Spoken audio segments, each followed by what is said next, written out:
Salmo 30. O título aí, na Almeida século 21, diz Livramento da Morte. Toda a palavra de Deus, ela é muito rica, né? E este salmo, mais uma vez, um salmo de Davi também, é extremamente rico e completamente abençoador para mim, para você. Davi, o grande servo de Deus, o homem segundo o coração de Deus, tem muito a nos ensinar por meio deste salmo. E eu creio que irá nos abençoar em mais esta noite. Então vamos ler aí o salmo. Nós vamos ler todo o salmo, do verso 1 ao verso 12.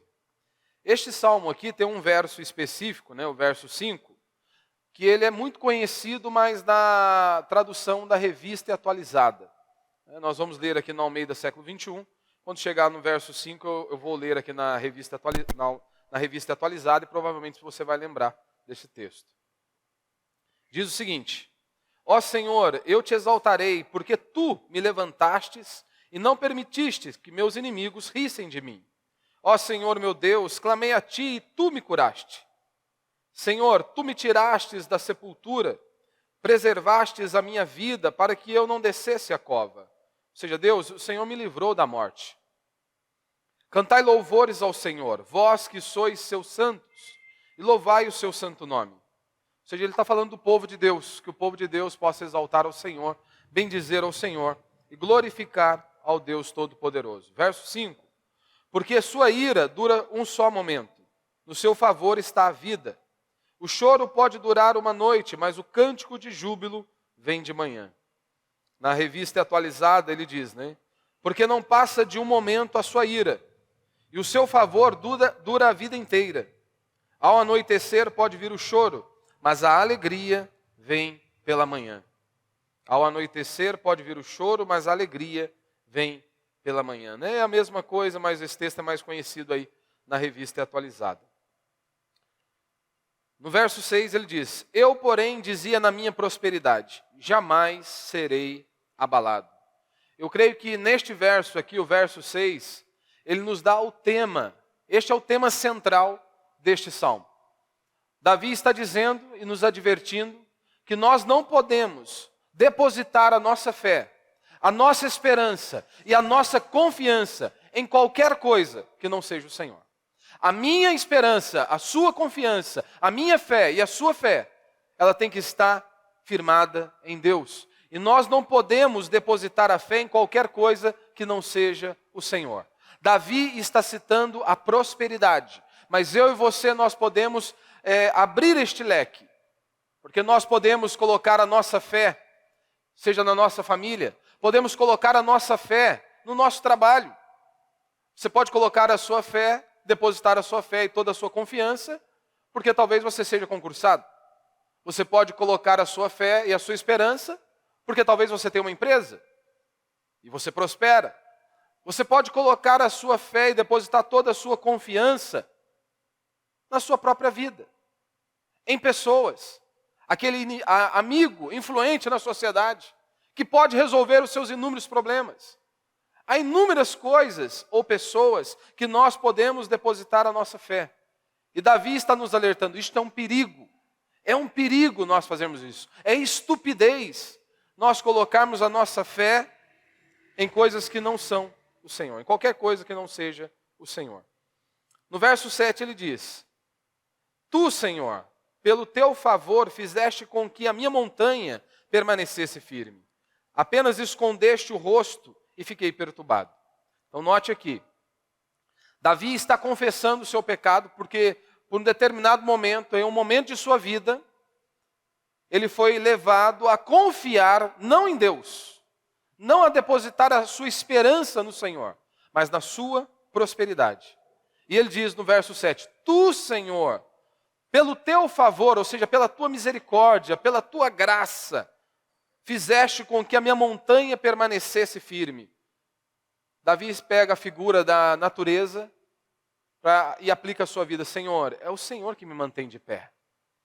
Por mais que por um instante eu coloquei a minha esperança e a minha fé na prosperidade, o Senhor me quebrou, como ele diz aí no verso 5, porque a ira do Senhor dura um só momento.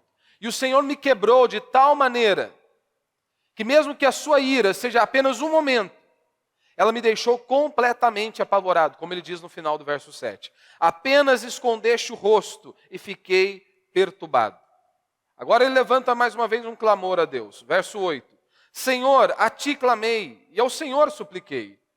Que proveito haverá no derramar do meu sangue? Aqui ele está argumentando, com Deus. Que proveito haverá no derramar do meu sangue? E se eu descer a cova, acaso o pó te louvará ou proclamará a tua verdade? O que Davi está dizendo para Deus aqui é o seguinte: Senhor, se eu morrer, o Senhor vai perder o missionário. Como que o pó vai propagar o evangelho, o pó vai levar a tua palavra? Aí ele diz no verso 10, Senhor, ouve e tem compaixão de mim. Ó Senhor, seu meu auxílio. Converteste meu pranto em dança, tiraste meu pano de saco e me vestiste de alegria. Aqui você nota, ele está dizendo, Senhor, após a tua atuação, após o Senhor agir na minha vida, estender do teu favor, o Senhor arrancou, converteu o meu pranto, a minha dor, a minha angústia e o meu sofrimento em alegria, em dança. Tiraste meu pano de saco e me vestiste de alegria. Aqui ele está dizendo, nós podemos notar que Davi estava com o coração contrito, quebrantado diante do Senhor, confessando o seu pecado, e ele disse que a graça do Senhor veio sobre ele, e Deus então transformou a tristeza em alegria, o pranto em festa. No verso 12, para que eu te cante louvores e não me cale. Senhor, meu Deus, eu te louvarei para sempre.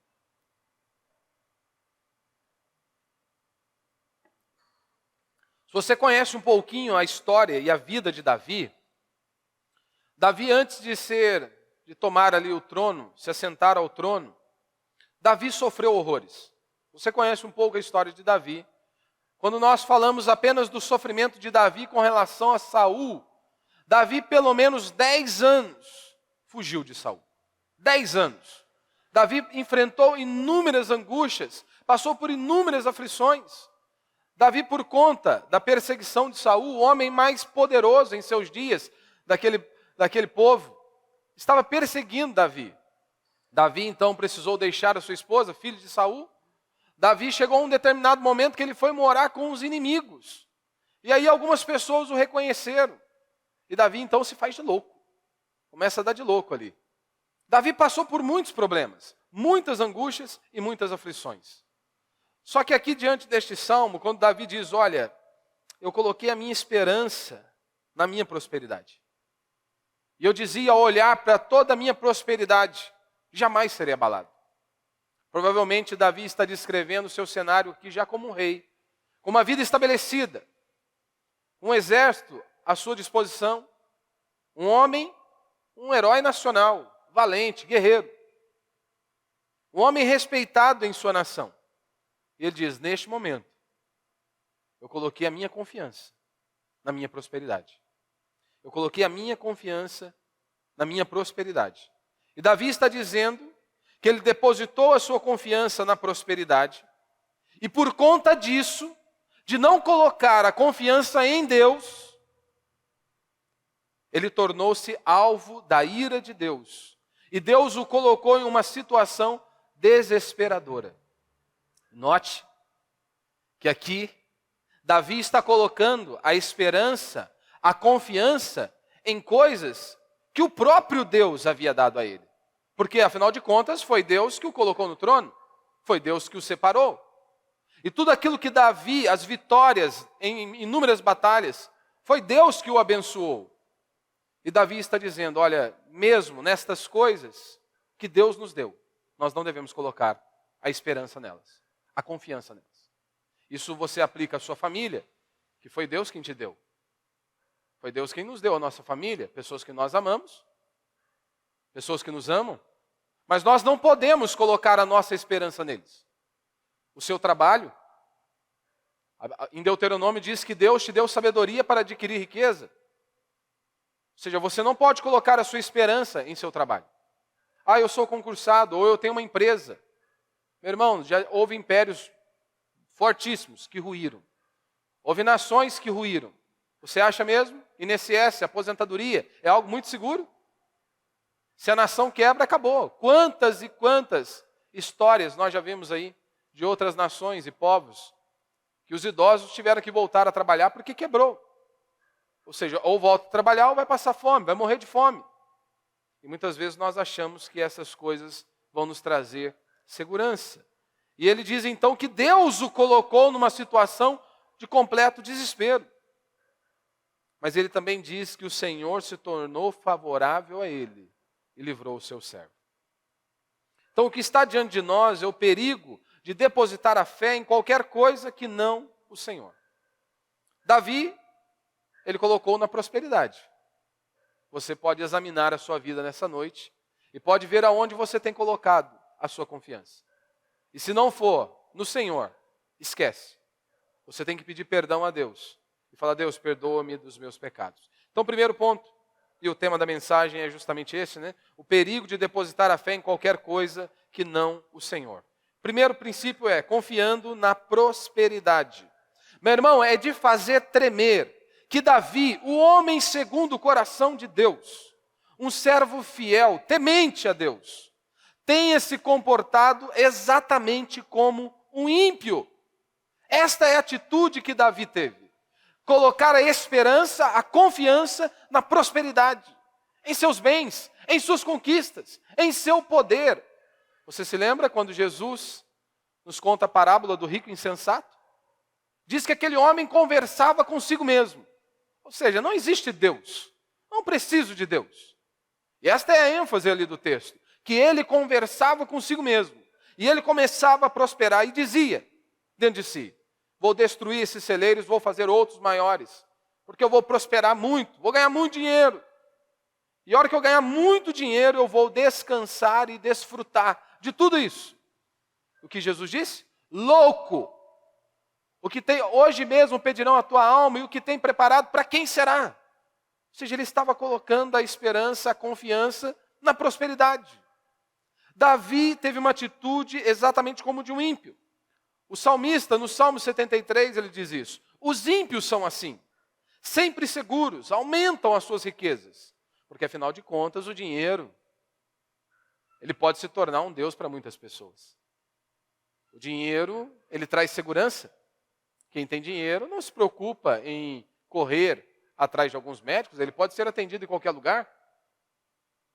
O dinheiro abre caminho para muitas coisas, mas você tem que se lembrar que o dinheiro, como um Deus, ele exige uma devoção total. Quantas pessoas se matam de trabalhar? Com o argumento que estão se matando de tanto trabalhar para poder dar um conforto à sua família, para trazer algo de melhor à sua família. E quantos perdem a sua família justamente porque se mataram de tanto trabalhar? Perderam os filhos, perderam o casamento porque se mataram de tanto trabalhar. No Antigo Testamento, quando o povo de Deus ainda era apenas um amontoado de ex-escravos, Deus advertiu o seu povo e disse o seguinte: quando vocês prosperarem, quando vocês melhorarem, não se esqueçam do Senhor, não se esqueçam de mim. Ou seja, quando vocês prosperarem na vida, não se esqueçam do seu Deus, do seu Senhor. Não se esqueçam de mim. Porque quando eles estavam na miséria, é óbvio que eles estavam ali, o único lugar que eles tinham, quando você está no fundo do poço, é olhar para cima. E inúmeras vezes nós vemos isso na palavra de Deus. Quantas e quantas vezes o povo de Deus começou a prosperar, começaram a ver dias melhores, e eles começaram a se distanciar do Senhor. Se esqueceram da advertência que o Senhor, o próprio Deus, havia dado a eles. Inúmeras e inúmeras vezes aconteceram isso. E aí então Deus vem e quebra, mói o seu povo, eles são humilhados, e então eles voltam e se prostram diante do Senhor. Então é loucura você querer colocar a esperança e a sua confiança em coisas deste mundo, INSS, governo, e inclusive coisas boas, como eu acabei de dizer, que o próprio Deus nos deu, como nossa família, nosso trabalho e qualquer outra coisa. Depositar a confiança na prosperidade, ela te leva a outros pecados, porque se você está confiante no seu dinheiro ou em qualquer outra coisa, isso vai te levar a outros níveis, né? Vai te levar a outros pecados. Por exemplo, se o cara está montado no dinheiro e ele coloca a sua confiança no dinheiro, ele acha que está bem. Então, se ele está bem, ele não precisa de Deus. Se ele está bem, então ele pode dar uma relaxada, ele pode dar uma pecadinha ali, que não tem problema nenhum. E aí, então, daqui a pouco ele começa a mentir, daqui a pouco ele deixa de orar. Ou seja, colocar a confiança na prosperidade vai te levar a outros pecados. Meu irmão, até ímpios, aflitos, oram. Aqueles mesmos ímpios que zombam de nós, diz que nós somos um bando de idiota, um bando de tolo. Pessoas doentes que vão para a igreja para doar dinheiro, dar dinheiro para pastor. Que nós somos um bando de ignorante. São esses mesmos, quando estão no leito de hospital, aonde o dinheiro não resolve o problema deles, aonde há uma enfermidade que está ali, que não há saída, os médicos já disseram que não há saída. Esses ímpios, esses mesmos ímpios, começam a orar e a buscar a Deus. Até ímpios aflitos oram. Só que Davi está dizendo, e pelo seu exemplo, ele nos mostra que até crentes prósperos, aqueles que temem ao Senhor, que vivem para a glória do Senhor, até crentes prósperos podem deixar de orar. Podem colocar a confiança em qualquer coisa que não seja o Senhor. Se você se lembra, nós temos o exemplo de Ezequias, um homem fenomenal. Mas, quando ele já está estabilizado, com muita prosperidade, ele deixa aquilo subir para o seu coração. Ele deixou tudo aquilo subir para o seu coração. E você sabe o final. Você sabe o que acontece com ele. Deus precisa quebrá-lo. Só que diante de uma pregação como esta, que nos exorta a não confiarmos em qualquer coisa, ou colocarmos a nossa fé em qualquer coisa que não seja o Senhor, o cristão, ele ouve e ele se dobra diante do Senhor. Um ímpio, ele diz, isso é loucura. Diante de uma pregação, por exemplo, sobre inveja, um ímpio, ele ouve aquilo e ele diz, nossa, que coisa feia, que loucura. Quem sente inveja do outro? É impossível. Isso é uma vergonha. Um cristão genuíno, como ele sabe que o seu coração é podre, corrupto e desesperadamente enganoso, ele ouve uma mensagem, por exemplo, sobre inveja ou sobre colocar a fé e depositar a confiança em qualquer coisa que não seja o Senhor. Ele se prostra diante de Deus e diz, Deus, tem misericórdia de mim. Tem misericórdia de mim, abre os meus olhos, quebranta o meu coração, porque pode ser que eu tenha colocado a minha fé, a minha esperança e a minha confiança em qualquer coisa que não seja o Senhor. Tem misericórdia de mim. Aqui está a grande diferença do servo de Deus, do cristão genuíno, para um ímpio. Se você notou, o período que Davi fez a sua pior burrada, não foi diante de Golias. Não foi quando Davi estava fugindo de Saul. Nestes momentos, Davi estava prostrado diante de Deus, clamando a Deus, implorando por misericórdia, por livramento. Qual a hora que Davi enfia o pé na jaca? A hora que está tudo tranquilo. Próspero, ao invés de ir para a batalha, estava descansando. Davi vai lá então, dá uma olhadinha, viu Betseba tomando banho, e aí toda a desgraça começa a assolar a sua vida. Porque afinal de contas, quando você está passando por inúmeras angústias, inúmeras aflições, a maioria não pensa em chutar o balde. Eu vou beber uma. Eu vou para a balada, vou fazer isso, vou fazer aquilo. Não, a hora que você está lá com muita angústia, com muita aflição, se você é um cristão genuíno, você vai lá dobrar os seus joelhos e buscar o Senhor.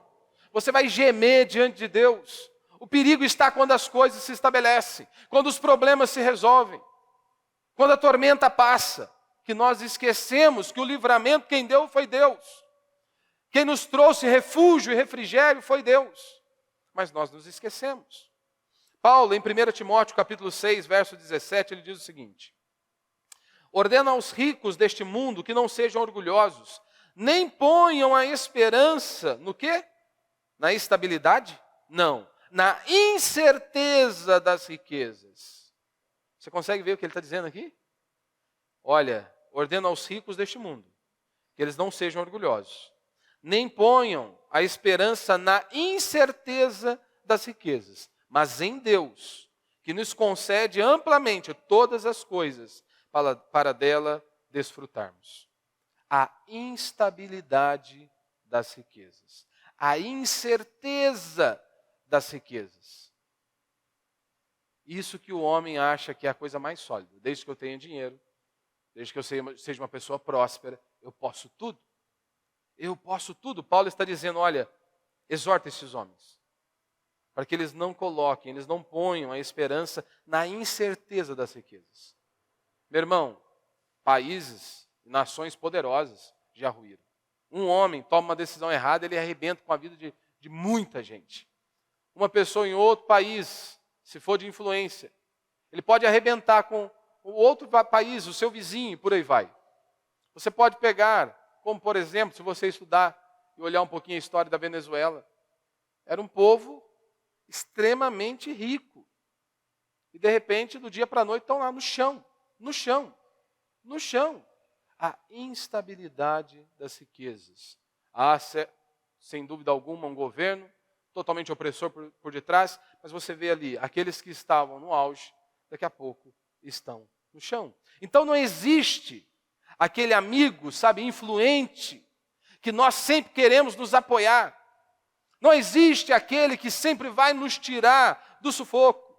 Não existe coisa segura como o INSS. Não existe coisa segura como um concurso. Ou não existe coisa segura como um QI. Só existe uma coisa que te sustenta, meu irmão, e é Deus. Só existe uma coisa segura, totalmente segura, e se chama Jesus Cristo de Nazaré, que é o nosso Deus Todo-Poderoso, Criador dos céus e da terra. Davi se esqueceu disso, e ele sofreu, e muito, por conta disso. Então aqui está uma advertência para mim e para você. Por mais que sejam coisas que Deus nos deu, você não pode e não deve, é estupidez você colocar a sua confiança, mesmo nas coisas que Deus te deu. A nossa confiança tem que estar no Senhor. E aqui eu entro com o meu segundo ponto. Davi diz que ele está sendo alvo da ira de Deus, né? Como ele diz aí no verso 5, né? A sua ira dura um só momento.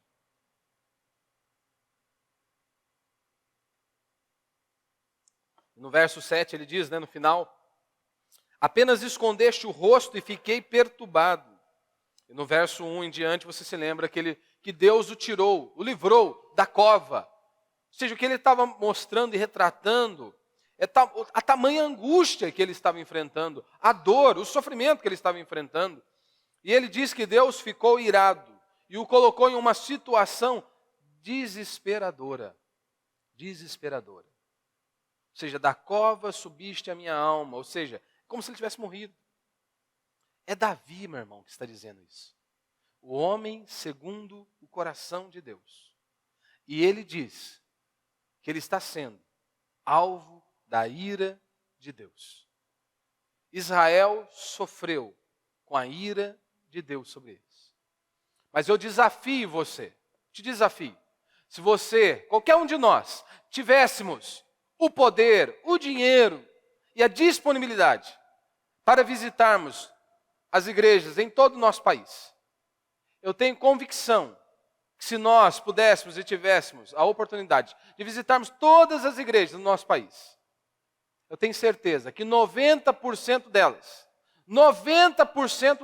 você nunca irá ouvir que Davi está dizendo aqui, a ira de Deus estava sobre mim. Jamais você vai ouvir isso. Em grande parte das igrejas evangélicas do nosso país, jamais falam da ira de Deus. Que quando um homem se distancia do Senhor, quando ele simplesmente negligencia a voz do Senhor, eles não falam da doutrina da ira de Deus. O Deus dos evangélicos modernos, ele nunca se ira. Ele nunca pune a maldade humana. E é por isso que esses cristãos dessas igrejas modernas, eles nunca param de pecar. Porque o temor a Deus não está diante dos seus olhos. Essa é a grande verdade. E é por isso que muitos, eles entram em muitos cultos como esses. Estão lá em adultério, na imoralidade, na prostituição. Em inúmeros outros pecados, eles voltam para os seus lares completamente tranquilos. Completamente tranquilos. Não há ali indignação, não há ali quebrantamento diante de Deus. Porque afinal de contas, o profeta lá da frente diz que Deus o ama e que a bênção de Deus está sobre ele. Parece que eles nunca leram as Escrituras. Parece que nunca leram Jeremias, Malaquias. Parece que eles nunca leram de Gênesis a Apocalipse. Se arrancarmos a doutrina da ira de Deus, vai sobrar bem pouca coisa para nós pregarmos. Mas os cristãos modernos, eles conseguem fazer isso. O Deus dos evangélicos modernos, ele nunca se ira. E eu tenho certeza que você jamais, pelo menos 90%, jamais irá ouvir o que você está ouvindo aqui. O que Davi está dizendo, que Deus se irou com ele. Porque ele não colocou a sua confiança em Deus. Porque ele colocou a sua confiança na sua prosperidade. A ira de Deus é a justa resposta divina aos pecados humanos. A ira de Deus é isso, é a justa resposta divina aos pecados humanos. Mas Davi está dizendo que sobre nós, sobre os cristãos, sobre os filhos de Deus, essa ira é momentânea. Mas ele descreve que mesmo momentânea, ela é assustadora. Trouxe angústia e aflição sobre a vida deles. Só que às vezes nós achamos o contrário. Nós achamos que a bondade dura pouco e que a ira de Deus é que dura muito. Isso é por conta do pecado, é o pecado que faz isso. Nós achamos que é o contrário, né? Davi está dizendo, olha, a sua ira dura um só momento. No seu favor está a vida. Ou seja, a ira é momentânea sobre o cristão. Mas quando você olha para a Escritura, você vê que sobre os ímpios não haverá isso. Não haverá essa disciplina, né? Essa ira, um só momento da ira, uma ira momentânea. O que nós vemos nas Escrituras, o que Jesus falou abertamente sobre a eternidade. Você vê ali Jesus falando de maneira muito clara sobre a eternidade. E ele diz que todos aqueles que não se arrependeram dos seus pecados, que todos aqueles que não o confessaram, que não o buscaram, estão debaixo da ira de Deus. E não tem lugar pior para você estar do que estar debaixo da ira de Deus. As pessoas, né, elas falam muito aí, mas elas se esquecem o que a Escritura diz. Horrível coisa é cair nas mãos do Deus vivo. Horrível coisa é cair na mão do Deus vivo. Então a ira de Deus, a ira sobre o cristão ela é momentânea, sobre o crente é momentânea, mas sobre o ímpio ele sofrerá por toda a eternidade. Então, meu irmão, é estupidez você confiar na prosperidade ou em qualquer outra coisa que não o Senhor. Sabedoria é você confiar em quem te deu a prosperidade. Isso é sabedoria. Sabedoria é você confiar em quem te deu a sua família, quem te deu o seu trabalho, quem te deu tudo que você tem. E aí então você o exalta, você louva a Ele, bendiz a Ele. Isso é sabedoria. Confiarmos em quem nos deu, seja a prosperidade, a nossa empresa, seja o que for.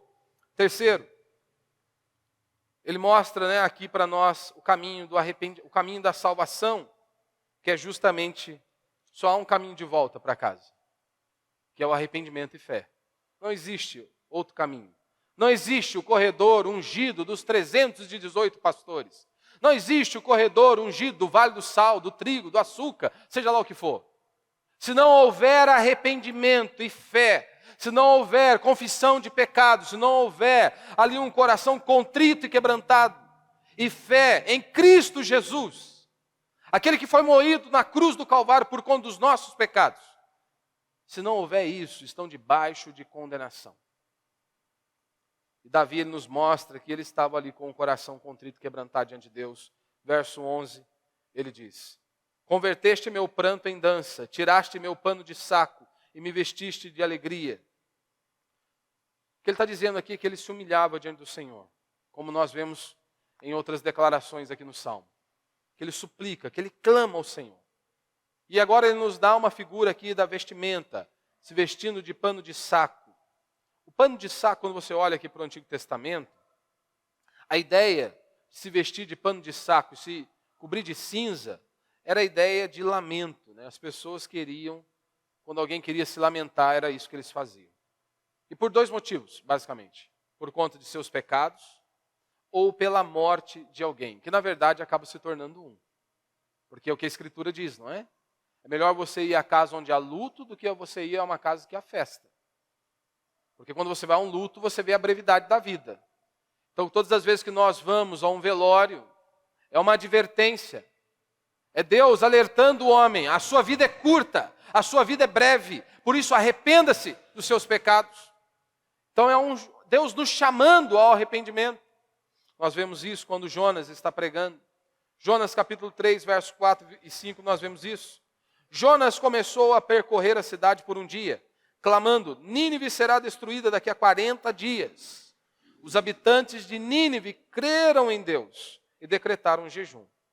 E vestiram-se de pano de saco, do mais rico ao mais pobre. Ou seja, ao serem advertidos que eles seriam destruídos, que a ira de Deus estava sobre eles, aquele povo se volta para o Senhor, se arrepende dos seus pecados e buscam a Deus. E para a gente encerrar, ele diz que o Senhor o livrou da morte e da vergonha, né? Como nós vemos aí nos versos iniciais, né? Ó Senhor, eu te exaltarei, porque tu me levantaste e não permitiste que meus inimigos rissem de mim. Ó Senhor meu Deus, eu clamei a ti, tu me curaste. Senhor, tu me tiraste da sepultura, preservaste a minha vida para que eu não descesse à cova. A história de Davi, ela foi registrada porque ela se aplica a nossas vidas. Se aplica em nossas vidas. Mas as pessoas perguntam, mas de qual maneira, pastor, que isso se aplica à minha vida hoje? Acima de tudo, quando nós olhamos para Davi, nós temos estudado aqui o livro de Salmos, inúmeras vezes nós vemos que Davi, ele é um tipo de tudo aquilo que se cumprirá conosco na glória. Quando nós olhamos para Davi, nós vemos que ele é um tipo de tudo aquilo que vai se concretizar com o povo de Deus na glória. No salmo passado que estudamos, nós vimos ali que ele dizia que Deus vai exaltar o seu povo. E de fato nós vemos que Deus exalta o seu povo. Ele começa meio em dúvida que Deus estava no silêncio, que Deus não estava falando com ele, mas ele termina convicto, inabalável, dizendo: o Senhor exalta o seu povo sempre. Davi, nós vemos que ele foi exaltado neste mundo já, por exemplo, como um rei, como um homem poderoso. Mas e quando nós olhamos para o apóstolo Paulo, que termina os seus dias com os seus livros e sua capa? Numa cadeia. Mas aquele homem também termina os seus dias inabalável, extremamente confiante em Deus. Ele diz: olha, Deus tem preparado para mim uma coroa de glória. E não apenas a mim, mas a todos aqueles que creem no Senhor. Todos aqueles que creem no Senhor. Livrou-me da morte e da vergonha. Quando nós olhamos para Cristo, quando nós olhamos para os discípulos, quando nós olhamos para a história dos cristãos, é sempre de humilhação, de vergonha, na grande maioria esmagadora das vezes. Cristo foi humilhado, foi envergonhado, foi cuspido, foi açoitado. Aos olhos deste mundo, um fracassado. Quando você olha para os discípulos, para os apóstolos, a mesma coisa. Paulo termina os seus dias, as pessoas achando que ele era um herege, abandonado por todos, considerado como um traidor para o seu povo. Paulo enfrentou horrores, se você se lembra, muitas coisas. Mas então como interpretar isso aqui? Ao anoitecer pode vir o choro, mas a alegria vem pela manhã. O que Davi está dizendo, a provação é curta, a ira dura um momento apenas. Mas pastor, mas e se durar a vida inteira? Angústia, sofrimento, aflição. Ainda assim, é um só momento. É só um momento. Ainda assim, a provação é curta. Como que nós sabemos? Basta nós olharmos, por exemplo, para a vida do apóstolo Paulo.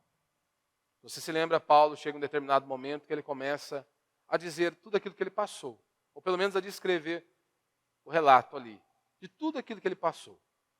Sofrimentos, perigos, espada, morte, frio, nudez, inúmeras perseguições.